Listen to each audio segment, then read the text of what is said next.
Jerry, kumusta? Ayos, tol. Ganito. Kain tayo. Actually, mga Dre, nag-usap kami ni Kuya Jerry na magkape dito. Marami siyang kwento sa akin, kaya naisipan ko, videoan na lang natin. Okay lang ba, Kuya? Okay lang kasi nakakatuwa di ba? Oh. Nung nag-usap tayo na pwede ka na, pwede ako, anytime naman ako. Nasa Tondo lang ako. Ngayon, nung nilabas mo yung di ba, Ray? Di ba yung interview mo sa akin? Sumakto Biro mo talagang, ito real talk lang talaga. Totoo to. Sa alam ng Diyos to, na gustong makita talaga si Coco. Na siguro, kinaloob ng Panginoon, na nagkita kami. Kaya nga, interview mo ako para mapansin niya, di ba? Parang ganun ang gusto mong mangyari. Sabi ko, sige, okay lang. Kasi gusto ko rin talaga siyang makita kasi huling kita namin. Last night niya, Boy Rocky. Nagkamustahan kami. Tapos tagal na, di ba? Sabi niya, sige, kwentuhan kami. Sabi ko, pagka wala kami racket ni Buboy, sabi ko, pakita ka lang. Yun nga, nangyari. Inadya ng Panginoon na lumapit siya sa akin. Pinahiya mo pang ito, hindi ko malam. Ang dami ko na kinontak, sila Direct Ray, Solo. Ibig sabihin, dati pa, talagang gusto mo na siyang makita. Oo, kasi naiingit ako yung mga kaibigan ko nandun sa Batang Quiapo. Kaya si Kuya Boyet, napakatagal pong kasama sa mga celebrity basketball. Kaya kami nila Kuya Ipe. Ako nagpapalaro noon. Sabi Kuya Ipe, pinapakaisapan ko sila, mababait yan. Diba? Ngayon, nandun din siya, diba? Sabi ko, makita rin ako ni Kuya Boyet para mahatid niya ako kay Coco, parang gano'n. Yung nagkita kayo, na-interview na kita noon, Kuya, no? Oo. Yun. Tapos, at yun, nung nagkita tayo, kinabukasan. Yun, kinabukasan. Kaya, yung parang talagang nilapit siya, kinaloob ng Panginoon. Kasi, Ray, bago ako matulog, dadasal ako, yun ang lakas ko. Diba? Ayun ang ko Kaya kasi, mga Dre, kaya natutuwa si, sobrang tuwa. Si Kuya Jerry. Dahil nga, naimbitahan na siyang, lumabas sa Batang Quiapo. So nakakatuwa din, kaya ito yung dahilan kaya nagkita kami dito, kwentuhan kami kasi nakakabitin kasi pag magka-chat lang kami. So sabi niya, Ray, tara kita tayo sa kwentuhan muna tayo, ganito ganyan. Ang dami niyang ikukwento sa akin. So naisip ko na i-video na lang. Sabi ko, Kuya, sayang yung mga kwento mo, i-video na lang natin. So si Kuya Jerry gusto niya magpasalamat kasi kay Direct Coco na ito, bibigyan siya ulit ng pagkakataon kasi ang tagal mo nang dinalabas, Kuya, no? Oo, maarte na nga lang ako mag-isa Niloloko yung mga kaibigan ko, maarte ko, nakakamiss. Araw-araw, gabi-gabi, nanonood kami yan. Pati yung mga anak ko. Niloloko nga ako ng anak ko Kaya nakalalabas sa Batang Quiapo, pag hindi ko pa nakikita si Coco. Kasi napakabait ng tao. So ito yung, Kuya, ikwento mo naman sa akin yung nagkita kayo. Ni Direct. Nag-usap kami. Nanonood ako. Kasi, ang Batang Quiapo kasi may disiplina lahat, di ba? Ang galing ni Direct Coco talaga. Idol talaga. Direct Coco.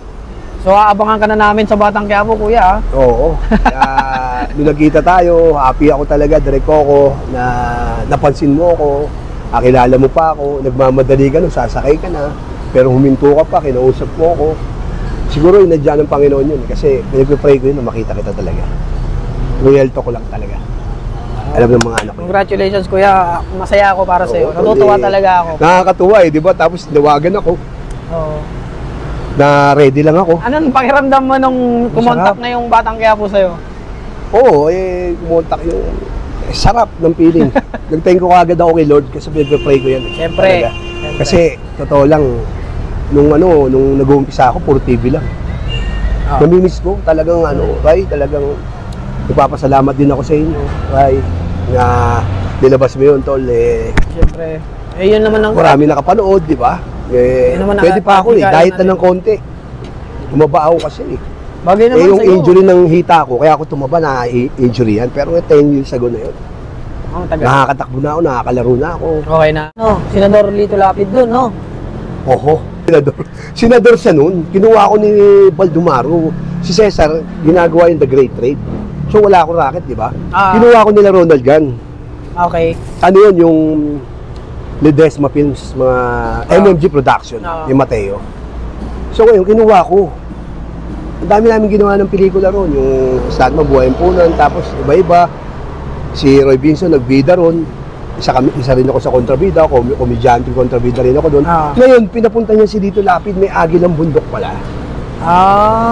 Nandun si Senator Lito Lapid. Nakakwentuhan ko, napakabait. Dami na namin eksena.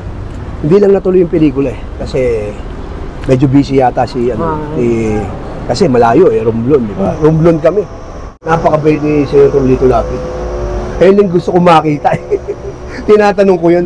Tinatanong ko kay Ray Soli, wala rin siyang contact. Siyempre gano'n. Bait yan. Na-meet ko na rin yan si Senador. Kasi nakikita ko yung Batang Quiapo, talagang gabi-gabi nanonood ako. I-share ko lang, hindi ko makakalimutan yung na-meet ko si Senador, no? Talaga? Sa Batang Quiapo din. Oo, bait yan. Pinakilala ako. Tama ko si Alex David. Oo. Diba, bata-bata niya yan dati. Pinakilala niya ako.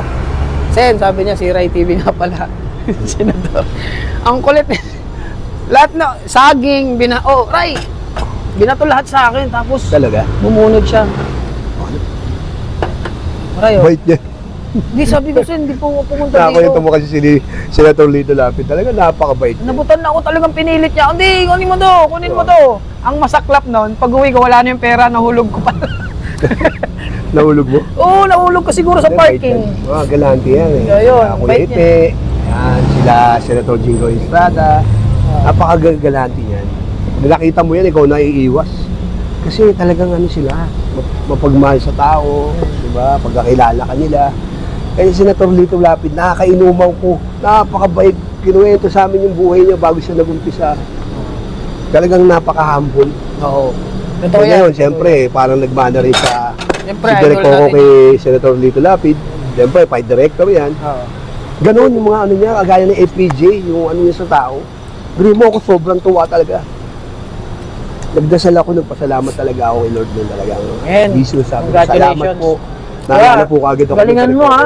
Oo. Papanoorin nga namin ha. Siyempre, pag binigyan tayo ng role ni Direk, siyempre focus tayo. Tahimik lang naman tayo eh. Basta pagka kakausapin niya ako, saan lang ako sasagot. Diba? Sobrang ano.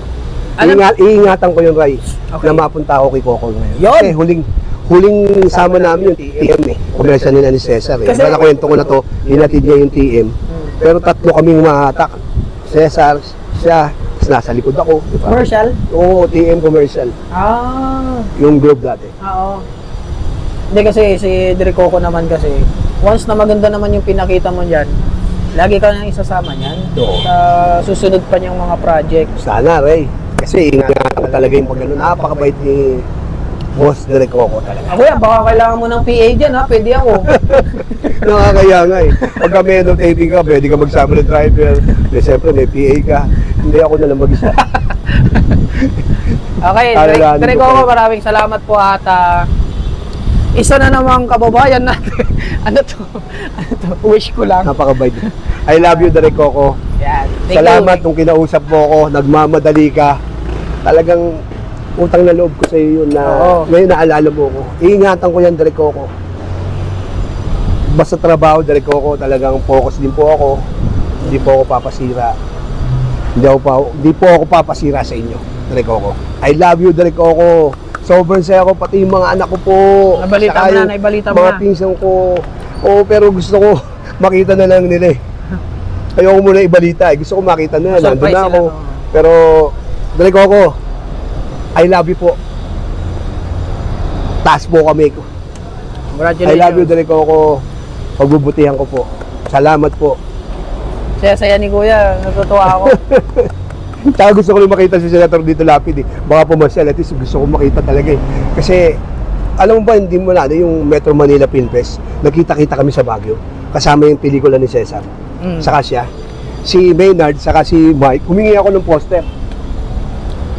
Sasakyan ni Cesar to ha. Cesar, napakabait din. May pelikula siya. Pero dinikit ko sa sasakyan ni Cesar, ako nagdadrive eh. Nung nakita nila, kumakaway ako, ito. Sabi ko kay Senator Lito Lapid, Mike, Maynard dito, nakita nila. Dinikit ko yung Leon Guerrero sa sasakyan ni Cesar. Nawa talaga. Oo, kasi idol ko yan tol. Idol din yung Cesar yan, Leon Guerrero. Congrats, Senator. Nanalo siya. Nanalo. Siyempre. Binoto natin. Eh. Mahal ng tao talaga. Binoto ko yan, Senador Lito Lapid. And proud ako na binoto ko si Senador Lito Lapid. Siyempre, ang ganda ng andapas nilang dalawa doon, yung team up nila ni ano, di ba? Ni Direk Coco, ni Senator Lito Lapid, di ba? Oo. Kasi matagal na rin sila magkasama eh. Probinsyano. Basta wala akong masabi, Ray. Talagang, Ayos, congratulations kuya. oo. Basta sa akin lang, Sana sana tuloy-tuloy na. sana galingan mo. Mapakita mo na Tagal kayang-kaya mo na rin, pa. ha? Tagal na rin ako hindi lumabas. Matagal na. Basta abangan ka namin. Kala ko wala nang pag-asa eh. Basta pag nagdadasal ka, walang imposible sa Diyos. Grabe no, pinagkaloob talaga Oo, niya, no? talaga, kinaloob niya. Talaga, tol. Real to, alam niya yung Lord, pinagdadasal ko. Kasi si Derek Coco, nakita ko, sabi ng mga kaibigan ko, napakabait ni Derek Coco. Tutulungan ka niyan. Biro mo, na-interview kita. Tapos kinabukasan, no? Oo, kinabukasan. Di ba na-interview ako kinabukasan? Kasi Nakita kayo. parang talagang ninalapit ako na talagang magkita kami.